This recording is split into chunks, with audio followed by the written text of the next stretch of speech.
ഇന്റർലാക്കിൽ നിന്ന് ഞങ്ങൾ നേരെ നിയോൺ എന്ന നഗരത്തിലേക്കാണ് പോകുന്നത്. അവിടെ ഡോക്ടർ നീമയും താവ് ജോയിയും താമസിക്കുന്നുണ്ട്. ഞങ്ങളുടെ സുഹൃത്താണ്. അവരുടെ വീട്ടിൽ നിന്ന് താമസിച്ചതിന് ശേഷം ഞങ്ങൾ നേരെ ജനീവയ്ക്ക് പോകണമെന്നാണ് പ്ലാൻ ചെയ്തിരിക്കുന്നത്.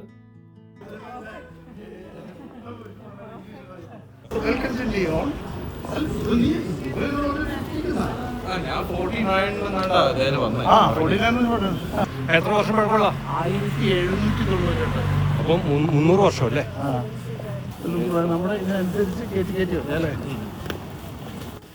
നിയോണിലെ ഒരു കാസിലാണിത്. ഇതൊരു ചെറിയ ടൂറിസ്റ്റ് അട്രാക്ഷനാണ് ഇവിടെ.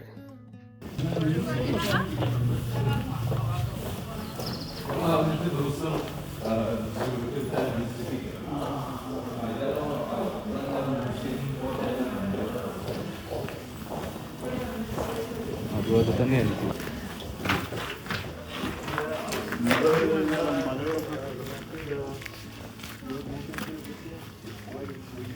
നടക്കാനുള്ള മൂടിൻ്റെ ഒരു നടക്കാം. താഴെ പോയി കഴിഞ്ഞാൽ കുറച്ച് രസമുണ്ട്.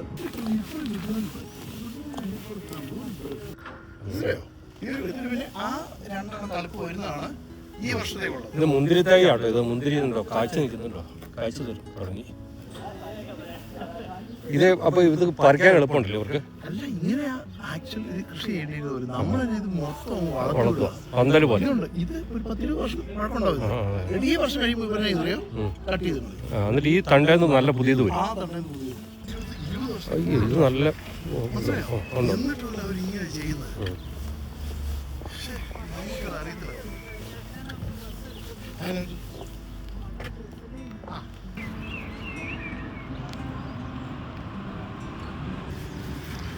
ഈ കാണുന്നതാണ് ലേക്ക് ജനീവ. ഇതിൻ്റെ തീരപ്രദേശത്തുള്ള ഒരു മുനിസിപ്പാലിറ്റിയാണ് നിയോൺ. ഇവിടെ നിന്ന് ഏകദേശം 25 കിലോമീറ്റർ പോയി കഴിഞ്ഞാൽ ജനീവ എത്തും.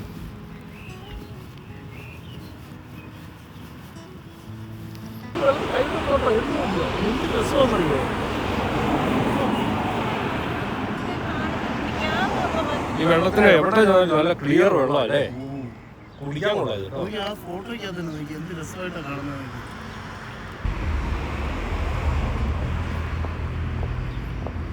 ഞങ്ങൾ അങ്ങനത്തെ ഒരു ബോട്ടിലാണ് വന്നത്.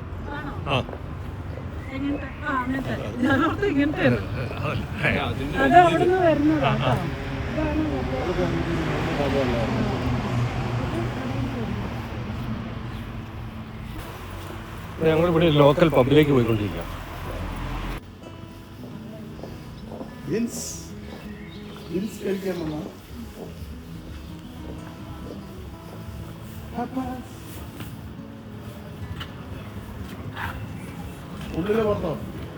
എന്തൊക്കെ മേടിച്ചിരുന്നേ?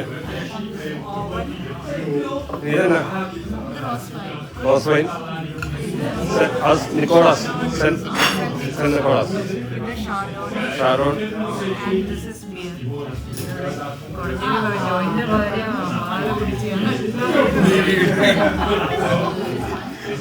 ഇവിടെ വേറെ ലോക്കൽ ബിയർ ഉണ്ടോ നോക്കണുണ്ട്. ടേസ്റ്റിയാണ് പരിപാടിയാണ്. ഒരു ബാറിൽ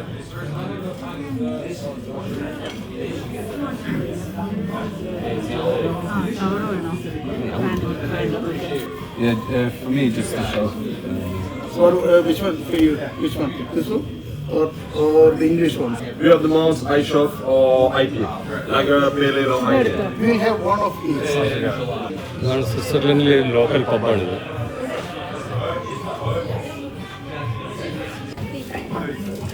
Come on.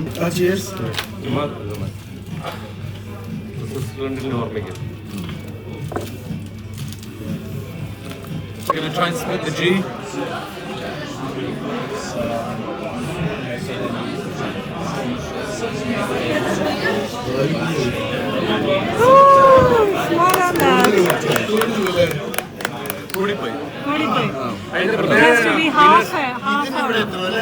ജീന്റെ വരയില്ലേ അവിടെ വരെ. Half of the G. It has to be here. It has to be here. അങ്ങനെ ഈ വരയുടെ അവിടെ വരെ വരുവാണെങ്കിൽ നമ്മൾ കഴിക്കുമ്പോൾ എന്ത് ചെയ്യണമെന്നറിയോ? ഈ ഗിന്നസിന്റെ ജീന്റെ വര വരെ വരാവുള്ളൂ. ഇവിടെ വരെ ഇച്ചിരി കൂടി പോയി. പക്ഷെ കുഴപ്പമില്ല, നമ്മളത് ഫിനിഷ് ചെയ്യും. ഒരു കാര്യം നമ്മൾ പഠിച്ചില്ലേ? ഗിന്നസ് മേടിക്കുകയാണെങ്കിൽ അത് ചെയ്യാം. ഇവിടെ തന്നെയാണ് ഈ ബിയർ എല്ലാം ബ്രൂ ചെയ്യുന്നത്. ഇവിടെ തന്നെ ഉണ്ടാക്കുന്ന ബിയർ ഇവിടുന്ന് തന്നെ നമുക്ക് ഇവിടെ തരും. അതാണ് ഞങ്ങൾ ടേസ്റ്റ് ചെയ്യുന്നത്.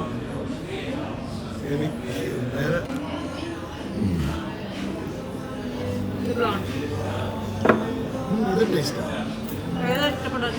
ഇതത്ര ഇഷ്ടപ്പെട്ടില്ല. ഇത് നല്ല ടേസ്റ്റ്, ഇത് നല്ല ടേസ്റ്റ്, ഇത് മൂന്നും നല്ല ടേസ്റ്റ്. ജാൻസിനോട് പറയണം. ഇത് രണ്ടും നല്ല കേട്ടോ.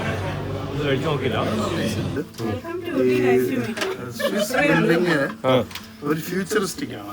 പണ്ട് വേൾഡ് വാറിൽ മറ്റു രാജ്യങ്ങൾക്കുണ്ടായ അനുഭവങ്ങൾ ഉണ്ടാവാതിരിക്കാൻ അവര് എല്ലാ വീടുകൾക്കും ബോംബ് ഷെൽട്ടേഴ്സ്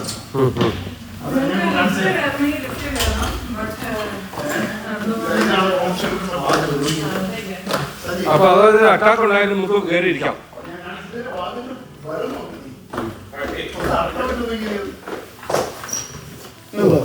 അതിനുള്ളിൽ നമുക്കുള്ള സാധനം അതിനൊന്നും പുറത്തുമില്ല. അടഞ്ഞു കഴിഞ്ഞാൽ ഒരു മനുഷ്യൻ കെട്ടില്ല. അത് ബോംബ് മുകളിലിട്ട് കഴിഞ്ഞാൽ പോലും തട്ടാത്ത രീതിയിലുള്ള അതായതാണ് ഈ നമുക്ക് എത്ര അതിൻ്റെ ഉള്ളിൽ നമ്മൾക്ക് ഒരു ബെഡ് വേണം. വെള്ളം നമ്മളെ കാണിച്ചു തരാം. ഉള്ളിൽ നമുക്കുള്ള ഇതല്ലേ ഇതെല്ലാം ഓരോ ക്യൂ ഉണ്ട്. നമുക്കുള്ള ക്യൂ വേണം. അടുക്കാൻ തുറക്കാൻ പറ്റില്ല. അച്ഛനെ പുറത്തെടുക്കാൻ പറ്റില്ല. ഇതിനകത്തൊന്നുമില്ല. ബാക്കിയുള്ളവർ നോക്കിയതേ വെള്ളം വെച്ചിരിക്കുന്നുണ്ടോ? എമർജൻസി മസ്റ്റ് ആയിട്ട് വേണം. കുറച്ച് വൈനും കാണും, അതുപോലെ വെള്ളം ഉണ്ടാവും. ആന്റിക്ക് തോന്നി അങ്ങോട്ട് വിളിക്കും. ഇവിടെ എന്താന്ന് വെച്ചിട്ടുണ്ടെങ്കിൽ നമ്മളൊരു ബെഡും കുറച്ച് വെള്ളവും കാര്യങ്ങളൊക്കെ വെച്ചിട്ട് ഇവിടെ നിൽക്കണം. നമ്മുടെ നാട്ടിലിപ്പം യുദ്ധം വന്നപ്പം അവര് പറഞ്ഞു get to like safer shelter. എവിടെയാ സേഫ്? ഇല്ല. ഇവിടെ അങ്ങനെ പറഞ്ഞാൽ നമ്മള് വേഗം ഇതിന്റെ ഉള്ളിൽ കയറിയിരിക്കും. എല്ലാം ഉണ്ട്. സെപ്പറേറ്റ് ഓക്സിജൻ സംഭവങ്ങള് ഇത് ഓക്സിജൻ പൈപ്പാണ്. ഈ വാതിലിന്റെ കട്ടി ഭയങ്കര കേട്ടോ. ഇത് ബോംബിട്ടാ പോലും ഒന്നും പറ്റില്ല കേട്ടോ. എത്ര അഡ്വാൻസ് ആയിട്ട് ചിന്തിക്കുന്നുണ്ടല്ലേ. Welcome to Ooty. Nice to meet you. അടച്ചിടാൻ പാടില്ല. അടച്ചിട്ട് കഴിഞ്ഞാൽ എമർജൻസിക്ക് കയറാൻ പറ്റില്ല. അനക്കാൻ പറ്റുമെന്ന്